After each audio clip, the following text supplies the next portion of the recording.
So I previously did a video on Cesar Rodney and his famous ride. Obviously we know about Paul Revere and his famous midnight ride. But did anybody know that there was a third famous ride that occurred during the American Revolution? This one was to rescue Thomas Jefferson, who was governor of Virginia, and to save the Virginia legislature from Bannister Tarleton.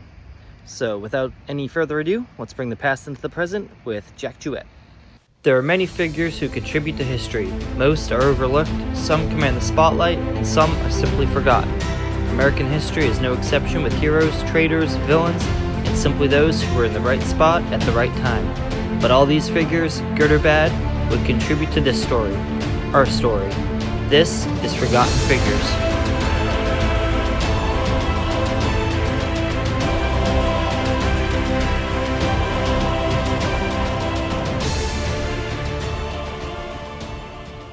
Jack Jouett was born on December 7th, 1754 in Albemarle County, Virginia. Not much is really known about his upbringing, so you can already see why he was made a forgotten figure. When the American Revolution broke out, he joined the Virginia militia, becoming a captain of the 16th Regiment.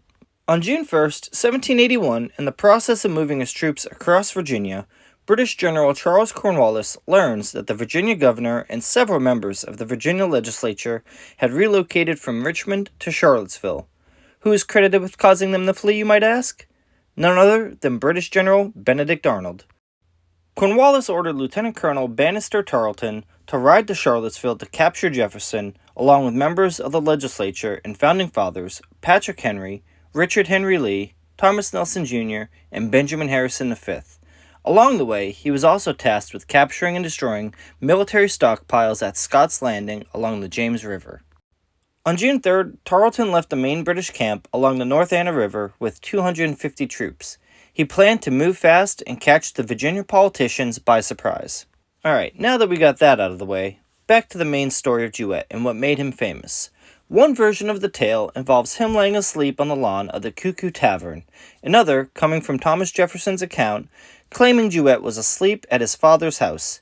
Either way, both stories begin in Louisa County and 40 miles away from Charlottesville. He was awoken by the sound of approaching cavalry, and he soon spotted the Whitecoats, as Tarleton's dragoons were referred to. He instantly knew where they were heading, and quickly saddled his horse and rode off into the night, taking the backwood trails of Old Mountain Road, guided only by the moonlight poking through the trees. At around 11:30 p.m., Tarleton paused for a brief 3-hour rest, after having been on the move since 2 a.m. at Louisa Courthouse. While there, he stumbled across some supply wagons intended for American General Nathanael Greene's army. He burned the supply wagons and began traveling again. A few hours later, around dawn, he stopped his dragoons for a half-hour rest at the home of Dr. Thomas Walker. It is absolutely astounding that someone who was in such a rush was taking their sweet time.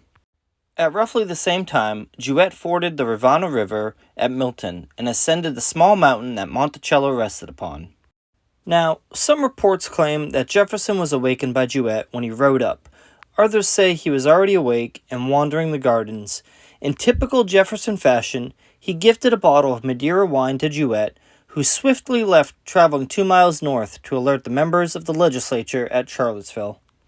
Jefferson then sent his family off to relatives, and then spent 2 hours having breakfast and gathering papers. How close was Jefferson to being captured, you ask? Well, he mounted his horse and sped off as Tarleton's cavalry reached the lawn of Monticello. Heck, a report even claims a soldier was in his house at the time that he escaped. The other members that Jouett warned acted with more haste and were able to move on, although 7 were reportedly captured. As he was leaving Charlottesville, Jouett was able to assist American General Edward Stevens, who was injured at Guilford Courthouse, to escape. In an odd twist, Jouett was wearing a scarlet coat and was paid no attention by the arriving British cavalry. With the surrender of Cornwallis at Yorktown and essentially the end of the War for Independence, Jouett moved across the Appalachian Mountains and settled in Kentucky County. He would be elected to serve in the House of Delegates for Virginia and would go on to help Kentucky win statehood. Interestingly, 2 of his reported friends would be Andrew Jackson, soon to be hero of New Orleans and 7th President of the United States, and Henry Clay, the fiery orator who would help push the United States to war, as well as be runner-up in numerous presidential elections. Oh yeah, and the two were also sworn enemies. Jouett would marry and go on to have an astounding 12 children in Kentucky before dying on March 1st, 1822. His grave would be on his family's homestead and would be lost to history. Some historians have argued that the ride of Jack Jouett was more important than Paul Revere's, and certainly preventing the capture of the writer of the Declaration of Independence and future third president of the United States is pretty important, but I'll leave it up to you to decide who had more of an impact. So what makes him forgotten? His ride is never really talked about throughout the telling of the American Revolution. Add to that the fact that he stuck to local politics and farming after the war instead of gaining fame off of his deeds.